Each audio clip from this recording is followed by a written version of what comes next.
Merci beaucoup pour cette introduction qui est pratiquement mon exposé. Je pourrais m'arrêter là.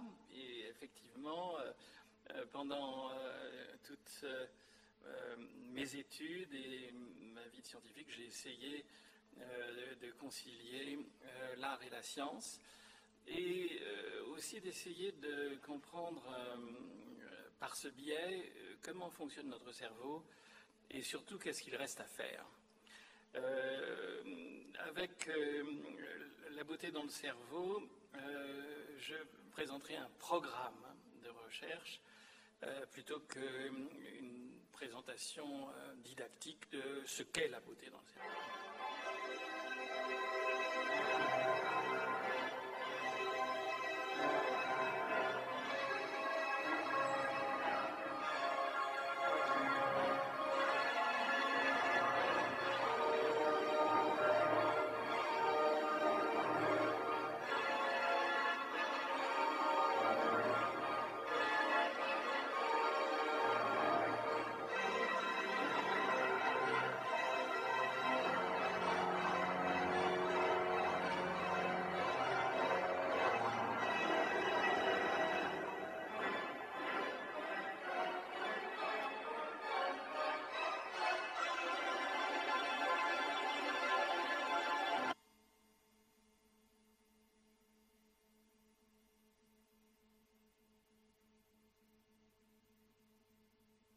Sur l'angle de la Trinité, pour vous montrer à quel point un être humain est capable à la fois de créer, puisqu'il improvise, et d'exécuter, non seulement avec ses mains, mais aussi avec ses pieds, comme vous avez pu le voir. Et la question qui est posée, c'est, après tout, comment ça se fait? Comment ça se passe? J'ai mis à côté ce tableau de Kandinsky qui nous montre aussi, en quelque sorte,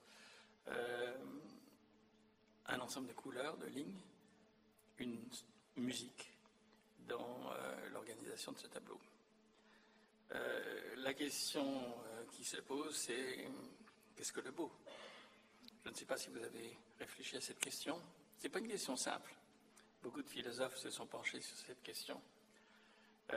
D'abord, c'est une production humaine, bien sûr, ce qu'on appelle un artefact, qui est spécialisé dans la communication intersubjective, entre nos subjectivités, qui fait appel à des formes, vous avez vu des formes visuelles, mais aussi des formes musicales, qui sont codées d'abord par ce que nous avons de génétique dans notre cerveau, j'y reviendrai, et surtout ce qui est acquis.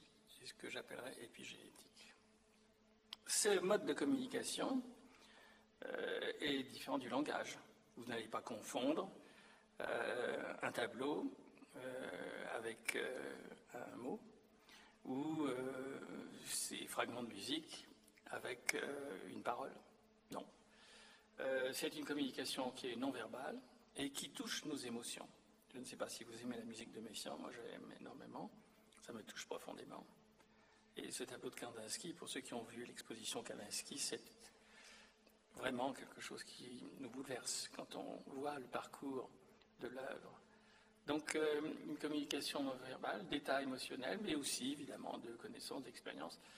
Et, évidemment, c'est pas n'importe quoi. Et donc, il doit y avoir des règles. Des règles qui font que c'est une œuvre d'art. Ce n'est pas simplement des sons, ce ne sont pas simplement des couleurs. Elles sont organisées suivant des règles, il va falloir les définir. Nous en parlerons. Et alors, il y a un autre aspect qui est évidemment important.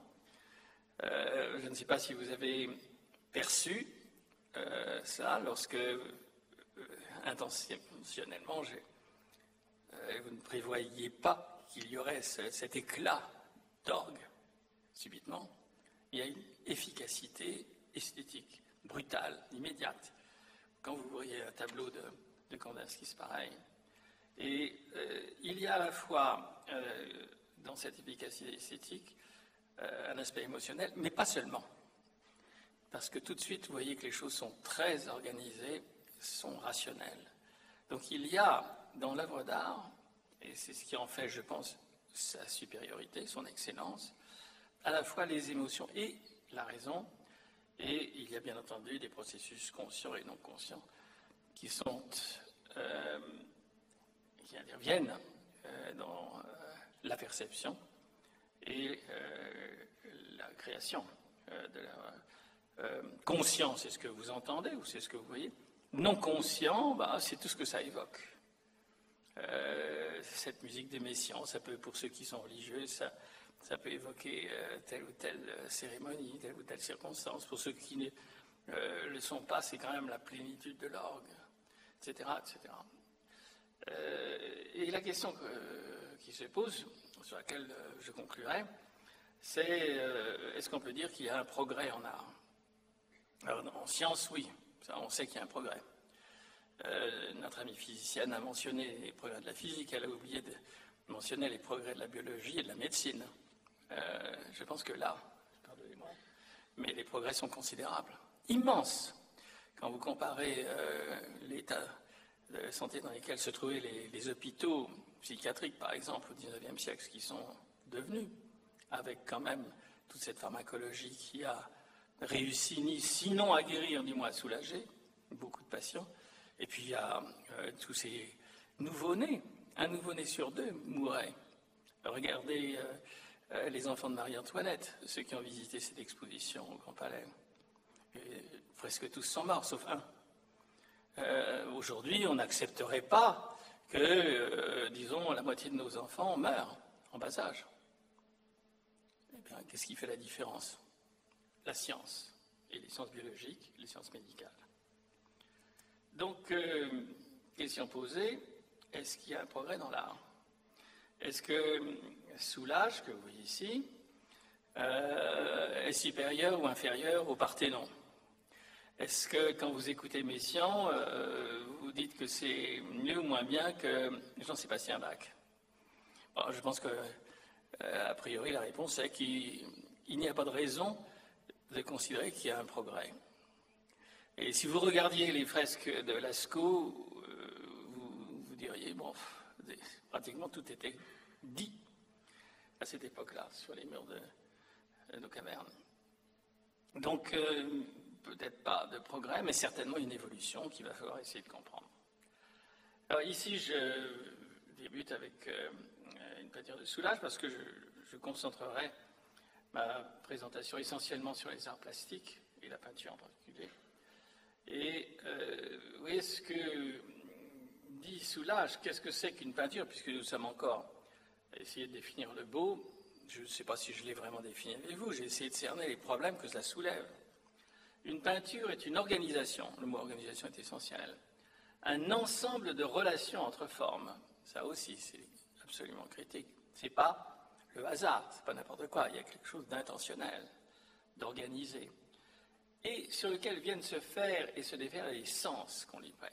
Et effectivement, ce qui est important dans l'œuvre d'art, c'est, je parlais tout à l'heure à propos du non-conscient, le pouvoir évocateur. Une œuvre d'art évoque, en même temps qu'elle nous plaît, elle évoque quelque chose, elle nous fait rêver, elle nous réunit peut-être ensemble, et ce sera, j'espère, la fin, la conclusion de mon exposé. Et évidemment, vous n'attendez pas ce qu'un neurobiologiste ne parle pas de cerveau. Bon, je vais en parler, bien sûr.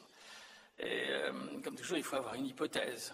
Et l'hypothèse que je voudrais défendre avec vous, c'est que j'ai dit qu'il y avait en quelque sorte une synthèse entre le plaisir et la raison, qu'il y a à la fois, je dirais, une activation concertée des neurones qui interviennent dans ce qui est considéré comme le plaisir, les récompenses, le système limbique, et puis la raison, et j'essaierai de vous montrer que cette raison consciente y contribue certains territoires très définis de notre encéphale qui sont très récents, les plus récents dans l'histoire évolutive de l'homme, le cortex frontal, ce que nous avons ici sous le front. D'ailleurs, quand vous regardez dans